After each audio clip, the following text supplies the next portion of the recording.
mais uma grande polêmica envolvendo inteligência artificial e publicação de livros. Há pouco tempo a gente falou aqui no canal sobre aquele caso, da autora que ganhou o Prêmio Nobel de Literatura e que agora estava sendo julgada aí pelas redes sociais, pela mídia e por todo o mercado literário por suas alegações de que usa a inteligência artificial no seu dia a dia. Se você não viu esse vídeo, a gente tem por aqui. Agora hoje eu quero mostrar uma reportagem da CNN e eu quero muito a sua opinião. É importante para mim saber o que você pensa a respeito disso, tá? Sobre essa reportagem. Mesmo que você discorde de mim, eu vou deixar a minha opinião aqui, mas eu quero muito saber a sua também. Então bora lá, vamos assistir juntos um pedacinho dessa reportagem da CNN. A gente vai vendo juntos e eu vou parando aqui pra gente comentar, tá? A gente tem aqui o Bookster, nosso querido Bookster, falando sobre esse assunto. No começo do ano, após suspeitas de que a obra teria sido feita com inteligência artificial. Ai, Pedro do céu, conte pra gente esse caos. Pois é, parece uma história de terror. E é um pouco de terror porque era um livro de terror. Jura? O Shy Girl, exatamente. Ele já tinha vendido quase 2.000 livros, exemplares, no mercado, quando fomos surpreendidos por uma grande editora, tá? A gente está falando de uma das maiores editoras do mundo, removeu os livros por essa suspeita de inteligência artificial. Importante a gente lembrar, então esse livro ele foi publicado por uma editora grande no Reino Unido e ia agora ser lançado nos Estados Unidos.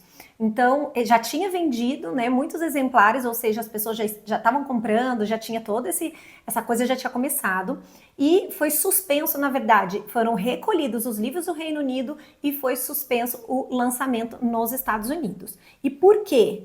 Olha lá. E um dado que é interessante é que a alegação do uso de IA não veio da própria editora, veio dos próprios leitores. Um leitor fez um vídeo assim de quase bem longo, o que eles identificaram? Indicando esses tiques que a gente já consegue perceber do uso de ChatGPT, a gente já consegue perceber uns padrões na escrita. Então, olha só, é importante a gente entender. Nós ainda não temos nenhum tipo de regulamentação com relação ao uso de IA na produção de livros e a gente até o momento, agora final do ano de 2026, a gente não tem nenhuma plataforma que identifique com certeza que aquele livro foi ou não escrito por IA. Eu tenho um vídeo específico sobre isso, onde eu peguei um trecho de um livro meu, um texto meu, escrito há mais de 10 anos e coloquei em todos esses sites de identificação de IA e identificou, não me lembro se começou por 20 ou 16, não, 0% a 93%. 0% a 93% de probabilidade de ter sido escrito por IA. Ou seja, não tem como a gente ter certeza, e a gente, enquanto editora, aqui na Mentor Autor, então se você não me conhece, eu sou Stefania Andrade, eu sou escritora, sou mentora literária, ghostwriter, e eu sou uma das responsáveis da Mentor Autor. E a Mentor Autor é uma empresa de projeção de autoridade por meio do livro. Então a gente ajuda os nossos clientes, os profissionais, os empresários, pessoas de diferentes áreas a escreverem seus livros e a colocarem seus livros no mundo, mas para serem um degrau para projeção de carreira, tá? Então, nós também somos editora e hoje a gente não tem a mínima condição de garantir que aquilo que aquele cliente escreveu foi escrito unicamente por ele. Primeiro que eu não tenho como ter certeza se esse livro não foi escrito por outra pessoa. Começa aí. A gente, claro, tem a gente faz os registros, a gente tem contrato, tem um monte de coisa também para nos resguardar. Mas não tem como a gente ter certeza absoluta. E com relação à inteligência artificial, nós também não temos como ter certeza absoluta. O que nós conseguimos é isso que foi feito aqui. O que aconteceu? O texto, esse livro de terror que ia sair nos Estados Unidos, ele tinha muitos elementos que hoje são associados à linguagem de ChatGPT especialmente, tá? Inteligência artificial de forma geral. Porque nós precisamos lembrar que a inteligência artificial, ela é uma ferramenta poderosíssima e eu sou super a favor de usá-la na produção de livros, tá? Eu tenho muitos vídeos sobre isso no canal, eu tenho muitos anos de experiência no mercado literário e também no mercado leitor, porque eu sou uma leitora voraz, assim como o Bookster, que está aqui nessa reportagem. E eu posso te garantir, a literatura, gente, ela pode continuar sendo maravilhosa mesmo com o uso de IA. O que a gente precisa ter são limites para tudo isso. É óbvio que não dá para um livro ser escrito por inteligência artificial hoje. É possível algumas empresas venderem essa ideia. Eu já até contratei um serviço desse para fazer o vídeo aqui, um vídeo específico, em que a IA me entregou em 1 hora um livro pronto, com 150 páginas. E não, gente, não é possível aquilo ser considerado um livro de qualidade jamais, tá? Então, isso que as pessoas também, vocês vão ver aqui na reportagem, vai falar do que as pessoas estavam fazendo. Mas é possível utilizar a IA como uma assistente, como ferramenta, como aquela ali que vai estar ali ajudando a aprimorar. Então, é possível, gente, utilizar sim a IA como uma boa ferramenta na produção do seu livro, mas existem várias, né, várias regras, né, eu digo que é uma metodologia. A gente já tem um vídeo aqui no canal também falando sobre a metodologia sobre o uso de IA. Que dão uma amostra de que é inteligência artificial. Exatamente. E aí, a autora negou, disse que ela teria contratado um editor para ajudar, que talvez teria usado.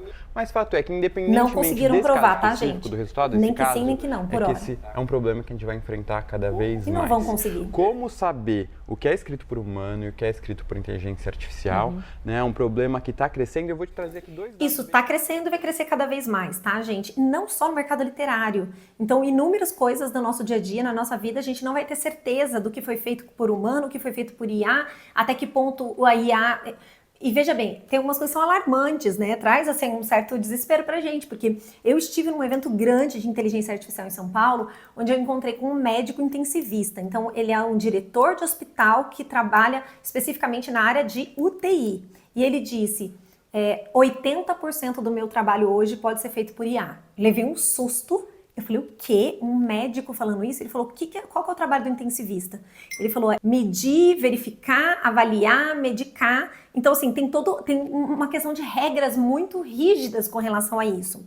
São poucos os momentos em que a gente precisa tomar uma decisão que está fora do nosso livro, né? Existe um livro ali para o intensivista. E a inteligência artificial consegue fazer isso muito bem. Inclusive, ele contou que estava treinando uma agente GPT para ser como se fosse um assistente dele, e muitas vezes os seus colegas de trabalho, sejam os residentes ou até outros colegas mais experientes, muitas vezes não conseguiram bater, né, o assistente dele de IA na questão dos procedimentos do que fazer no hospital.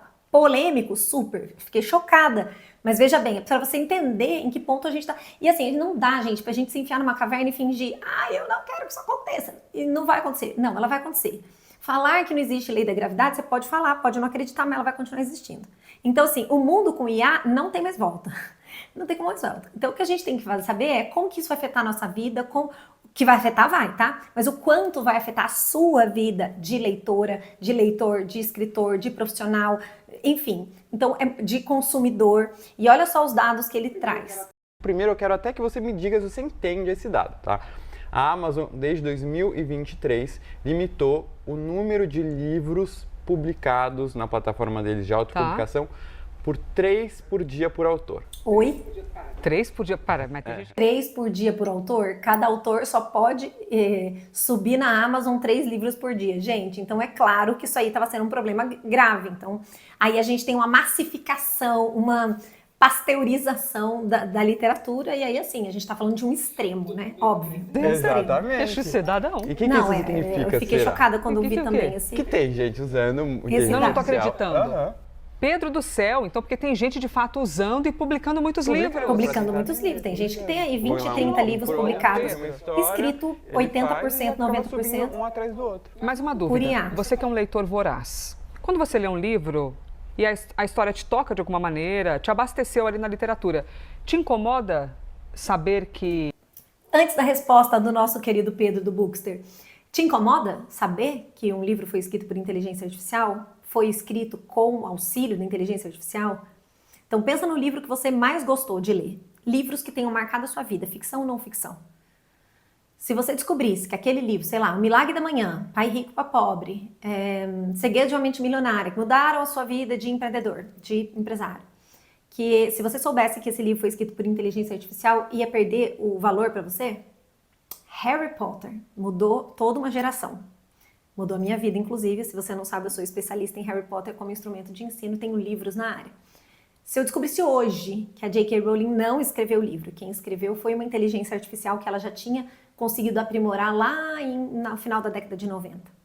Quanto isso ia impactar a minha vida e a sua? Me deixa nos comentários, Antes de continuar esse vídeo, deixa no comentário. É interessante saber, assim, como que a gente se sentiria? Já conto como eu me sentiria. Se você soubesse que foi feito por inteligência artificial, você já teria um... Muito, me incomoda muito. E aí que vem um ponto importante. Porque se a gente talvez não vai conseguir deixar de usar a inteligência artificial, que ao menos as editoras consigam rotular o que é inteligência artificial ou não, para que o leitor escolha. Talvez alguns livros mais técnicos, mais manuais, o leitor não vai se incomodar. Mas quando a gente fala de literatura, e aqui a gente mostra até... Aqui ele vai contar um pouquinho, gente, sobre quanto que a gente tem usado. Então, o brasileiro está usando mais inteligência artificial do que a média mundial. Isso é um fato. Mas olha o interessante o que ele acabou de falar. Primeiro, ele diz que ele se incomoda muito de pensar que um livro que tocou a vida dele tenha sido escrito por inteligência artificial. Eu acho que eu ficaria mexida um pouco, mas hoje, como eu estou muito dentro desse meio, eu já estou muito mais acostumada com essa ideia, até porque os romances, eu sou uma leitora voraz, eu leio uma média de 100 romances por ano. Os romances que eu tenho lido, que foram publicados nos últimos 4 ou 5 anos, muitos deles, claramente fizeram uso de inteligência artificial de alguma forma. Eu sei disso porque sou leitora, porque sou escritora e porque trabalho com inteligência artificial no dia a dia. Então, eu consigo identificar algumas coisas. Mas eu posso te dizer que alguns desses livros eram muito bons e que outros eram péssimos. Mas aí que tá, né? Autor, puramente autor, também escreve livros péssimos e bons, enfim. É possível a gente se emocionar com o que uma inteligência artificial escreve? Super possível, porque a gente está falando de IA generativa e que tem um banco, né, de dados que vai entregar o que o humano já escreveu. Mas aí que é o problema enquanto escritor. Se você vai pedir coisas para IA escrever para você, escreva sobre um assunto X, do mesmo jeito que ela está te entregando, ela está entregando mais 50 pessoas no mesmo dia. Então a gente vai ter um problema ali de plágio estatístico. Então, se eu escrevo um livro com 100% da ajuda da IA, colocando só 3, 4 coisas ali minhas no meio, tudo escrito por IA, a probabilidade de daqui 2 meses ou daqui 6 meses eu ter um livro igual ao meu, 90% igual ao meu, é muito grande. E a gente vai começar a ter isso, tá? A gente vai começar a ter isso. Tô dizendo porque eu já encontrei romances românticos da Amazon, Kindle Unlimited, muito parecidos um com o outro, inclusive nas frases. Então, o que a gente chama, né, é muito importante a gente entender sobre tudo isso. Então, assim, a gente precisa entender até onde vai, né, quanto pode ser. Eu sou uma entusiasta do uso de IA, tenho inúmeros vídeos aqui no canal sobre o assunto, mas existe uma metodologia para usar IA. Tá? A IA precisa ser uma ferramenta, precisa ser um assistente, ela tem que ter limite, ela tem que ter orientação, ela tem que ter sido configurada, É por essas e por outras, eu vou colocar aqui, mostrar os comentários para vocês, mas é por essas e por outras, gente, que ao longo desses últimos 2 anos, mesmo indicando e falando, né, sobre Gemini, ChatGPT, Claude e outras inteligências artificiais para produção de livro, eu tenho batido muito nessa tecla de que a gente tem que ter metodologia, noção exatamente de qual é o uso da IA dentro da produção de livro, assim como o resto de coisas, de todo o resto da nossa vida, né? Mas falando especificamente da produção de livros, do qual eu sou especialista. Então, assim, para uma pessoa que já publicou dezenas de livros, que ajudou mais de uma centena de pessoas a escrever livros, eu posso dizer que eu entendo do que eu tô falando. E eu sou uma entusiasta da inteligência artificial, estudo muito, vou para congressos sobre IA, entendo bastante e também posso dizer, tô ajudando aí as pessoas a transitarem nesse momento, né? Como utilizar a IA dentro da literatura, como utilizar a IA dentro do mercado literário. E o Bookster falou aqui, né? O Pedro, que está aqui na reportagem, ele falou que para livros técnicos de não ficção não seria tanto problema, ele acha que ele não ficaria tão afetado e as pessoas também acho que vão aceitar melhor. Até porque a gente já tem isso há muito tempo, né, gente? Então a gente sempre teve, muito tempo, a gente tem ghostwriters, a gente tem copydesks que são profissionais que ajudam a colocar o livro de outras pessoas no mundo. Então, sei lá, o livro do Papa Francisco, o livro da Ana Maria Braga, quem escreveu? Não foram eles, né? Eles foram entrevistados por jornalistas, por ghostwriters, por copydesks e foi escrito. Então, se a gente pensar em grandes autores do Brasil que têm 5, 6, 7, 8, 10, 15 livros publicados, mas ainda fazem palestras pelo Brasil inteiro, não teria a mínima condição dessas pessoas estarem escrevendo seus livros. Então, quem escreve o livro dessas pessoas são os ghostwriters, são os copydesks. E isso não desmerece nada o livro delas, porque o nosso trabalho de ghostwriter é exatamente conseguir pegar o seu conteúdo, a sua linguagem, a sua analogia, o seu vocabulário e colocar dentro do livro. Aquele livro é seu, ele é 100% seu. E eu gosto de dar um exemplo, uma comparação, que é o seguinte: eu trabalhei 17 anos em sala de aula, né, como professora, enquanto já era palestrante, já trabalhava com literatura e tal. Gente, quando a gente tem crianças pequenas que estão na educação infantil, que elas ainda não escrevem, não sabem escrever formalmente, a gente faz o papel de escriba. Então a gente contou uma história do Chapeuzinho Vermelho, contou de novo, contou de novo, contou de novo. Aí chega um certo dia a gente vai falar, gente, agora vocês hoje vão contar a história do Chapeuzinho Vermelho, a professora vai escrevendo aqui na lousa. E aí as crianças começam a escrever, cada um fala uma coisa e tal, e a gente vai fazendo o quê? Uma produção coletiva, e que quem está sendo escriba é o professor. Qual é o objetivo de uma atividade como essa? Saber se as crianças sabem encadeamento de ideias. Quando o tempo vai passando e ela já tem lá, sei lá, 5, 6 anos, a gente continua fazendo a mesma coisa. Ela ainda não sabe escrever tudo aquilo para escrever uma história inteira, mas ela sabe contar. E o mais importante pra gente naquele momento, quando ela tá nessa faixa etária, é saber se ela sabe recontar uma história que ela sabe de cor, se ela sabe inventar uma história, se ela sabe fazer sentido começo, meio e fim em alguma história, e não necessariamente se ela sabe escrever. E mais pra frente, quando a gente está trabalhando com 5º, com 6º ano, o nosso objetivo, quando a gente dá uma produção de texto, é fazer com que a gente saiba se ele consegue ter as habilidades de contextualização, de organização das ideias, se ele consegue recontar uma história, se ele consegue mudar o final de uma história, se ele consegue criar uma história, mas antes disso a gente precisou dar muito subsídio, a gente precisou trazer muita ferramenta e não simplesmente chegar lá e falar, escreva uma redação de suspense, claro que não. Primeiro eu preciso trazer todo um arcabouço para esse aluno, eu preciso apresentar muitos livros de suspense, muitas histórias, depois a gente vai identificar quais são os elementos que fazem o suspense, então se eu mostro para ele assim, eu desci a rua e vi a casa, é uma coisa. Eu desci a rua estreita e escura e encontrei a casa abandonada. Então os adjetivos e advérbios, eles vão ser muito utilizados dentro dos textos de suspense para criarem, né, essa questão do suspense. Então depois que a criança já conseguiu, tem ali 10, 11 anos, ela já conseguiu identificar isso e tal, aí eu posso dar um texto que tem um começo e ela tem que continuar, ou eu tenho que eu coloco elas em dupla para elas conseguirem, com algumas ideias que eu jogo ali no papelzinho, elas pegam as ideias e contam. Então você entende que tudo isso é dar contexto. Então 2 coisas importantes sobre esse exemplo que eu tô dando. O primeiro delas é que é muito possível a gente ser o escriba e a outra pessoa ser o dono da ideia. Não tem problema nenhum nisso, ok? Aliás, eu não sei se você sabe, mas o juiz não faz sentença nenhuma, tá? Ele nem pega nas coisas, no máximo ele assina. Então quem escreve, a gente tem alguém ali ouvindo, a gente tem o pessoal que trabalha todo no cartório, que fez toda a questão das peças, dos processos e tudo mais. Gente, o juiz, ele não escreve lá no processo, mesmo sendo a pessoa mais importante no sentido de ser a responsável por aquele processo, aquele julgamento, tá? Então o fato da pessoa não ter escrito o livro dela não desmerece em nada.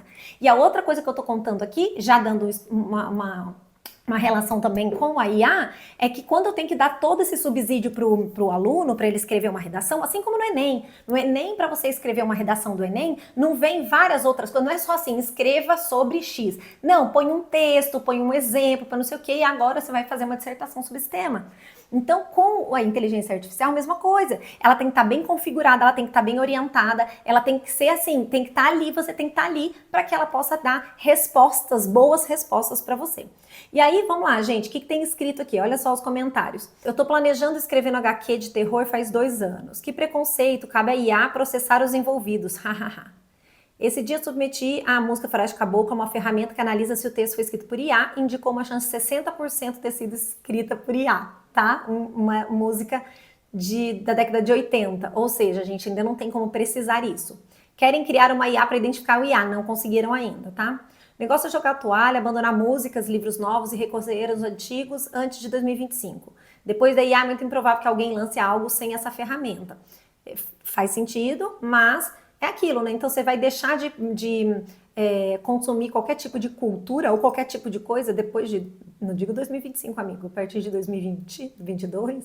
Se chegar essa onda no Brasil, vão remover os 80 livros do Pablo Marçal.